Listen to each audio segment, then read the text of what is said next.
আচ্ছা চলো আজকে তাহলে শিখে নিই আরো দুটো টেবিল। আমি তো তোমাদেরকে একের পর এক টেবিল শিখিয়ে যাচ্ছি যে মুখস্থ বিদ্যা ছেড়ে কিভাবে আমরা টেবিলটাকে খুব সহজেই মনে রাখতে পারবো। এই কৌশলগুলো আমি তোমাদেরকে যেমন পরপর দিয়ে যাচ্ছি সেরকমই আজ দুটো টেবিল নিয়ে চলে এসেছি। সেটা হচ্ছে তোমরা দেখতে পাচ্ছ টেবিল অফ 15 and 16। তো 15 and 16 এর টেবিলটা আমি কিভাবে মনে রাখবো, তো চলো একবার তাহলে দেখে নিই। দেখো 15 এর টেবিলটা মনে রাখা খুব সুবিধা। 15 এর টেবিল মনে রাখতে গেলে আমাকে কি করতে হবে, যদি আমরা জানি এটা 1 দিয়ে আর 10 দিয়ে, এটা আমরা সহজেই পারবো, কারণ 1 দিয়ে যেটা আমরা গুণ করি সেটা তো সেই সংখ্যাটাই হয়ে যায়, আর 10 দিয়ে করলে সেই সংখ্যাটা বসিয়ে তার পাশে একটা 0। তো দেখো এই 15 এর টেবিল করাটা আমি কিভাবে করব, তো একবার চলো দেখে নিই।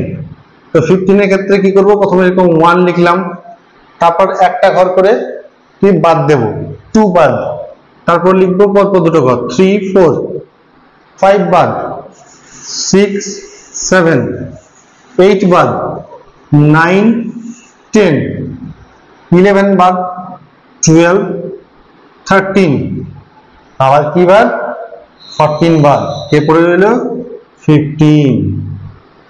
বোঝা গেল?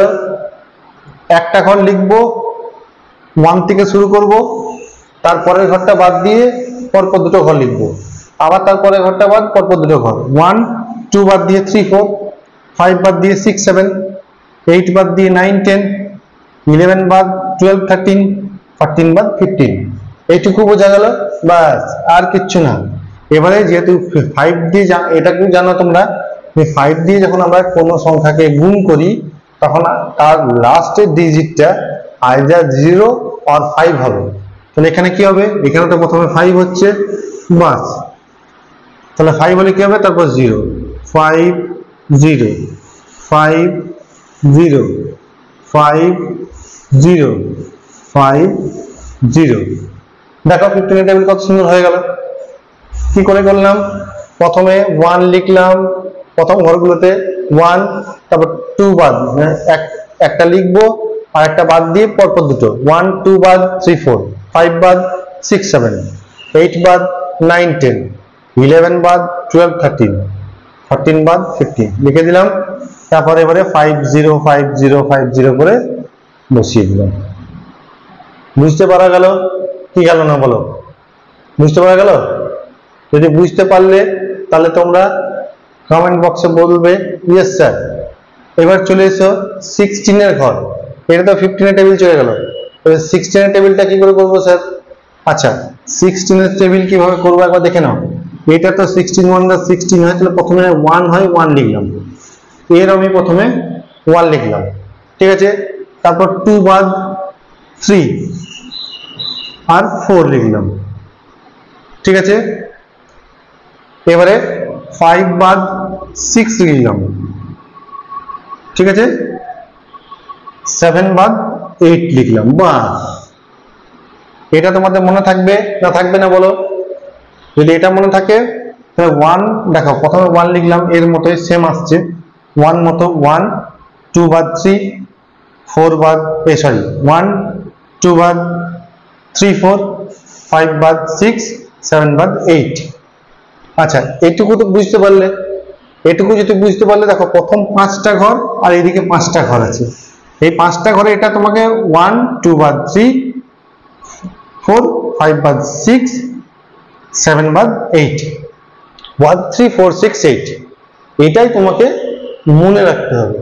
এরপর কি হবে, এরপর চলো দেখি কি হবে। তাহলে এই ঘরগুলোর প্রথমটা কি লিখবো, এই ঘরের প্রথমটা সেটাই লিখবো, এদের সঙ্গে সঙ্গে আমি +8 করে দেবো। 1 + 8 সমান কত হচ্ছে 9, 3 + 8 +8 করলে কত হয় 11, 4 + 8 করলে কত হয় 12, 6 + 8 করলে কত হয় 14, তাই না? 8 + 8 করলে কত হবে 16 হচ্ছে। এইটুকু যদি তোমরা বুঝতে পারো তাহলে তোমরা আমাকে বলো, এটুকু বুঝতে পেরেছো? তাহলে এটুকু বুঝতে পারলে কি হবে, এবার দেখো এটা কি করব, এটুকু তো বুঝতে পারলো, তাহলে এবার হবে 6 2 8 4 0, এই সংখ্যাটা রিপিট হবে 6 2 8 4 0, 6 2 8 4 0। বুঝতে পারলে না? দেখো কি করলাম, প্রথমে আমি এখানে লিখে দিলাম 1 3 4 6 8, 1 2 বাদ 3 4, 5 বাদ 6, 7 বাদ 8 লিখে দিলাম। এবার এই 1 এর সঙ্গে প্লাস 8 করে আবার এদিকে লিখলাম 9, 3 এর সঙ্গে প্লাস 8 করে লিখলাম 11, 4 এর সঙ্গে প্লাস 8 করে লিখলাম 12, 6 এর সঙ্গে প্লাস 8 করলে হয় 14, 14 লিখলাম, 8 এর সঙ্গে প্লাস 8 করলে হয় 16, 16 লিখলাম। এবার কি হচ্ছে, এবার আমি একটা সংখ্যাকে রিপিট করে দিচ্ছি এই পাঁচটাতে কি 6 2 8 4 0, 6 2 8 4 0। বুঝতে পারলে কি পারলে না? যদি তোমরা বুঝতে পেরেছো তাহলে অবশ্যই এই ভিডিওটা লাইক শেয়ার সাবস্ক্রাইব করে দিও। এরকম আরো টেবিল আমি তোমাদের সামনে নিয়ে আসবো। আর আমার যে ইউটিউব চ্যানেলটা আছে ইংলিশ প্ল্যাটফর্ম উইথ কেডিবি, ওই চ্যানেলে গিয়ে এরকম তোমরা আরো অনেক ভিডিও পেয়ে যাবে। শুধু এরকম ম্যাথসের শর্ট ট্রিক্স নয়, তোমরা ইংলিশের গ্রামারের উপর অনেক ভিডিও পেয়ে যাবে। এছাড়া কবিতা গল্প এগুলো আমি দিয়ে যাচ্ছি পরপর। তাই আমার English platform with KDB YouTube চ্যানেলটায় তোমরা লাইক শেয়ার সাবস্ক্রাইব করে রাখো। আর এই ভিডিওটি যদি ভালো লাগে তোমরা অনেক শেয়ার করে দাও। আজকের মতো এটুকুই, পরে আবার অন্য একটা ক্লাসে দেখা হবে। ধন্যবাদ।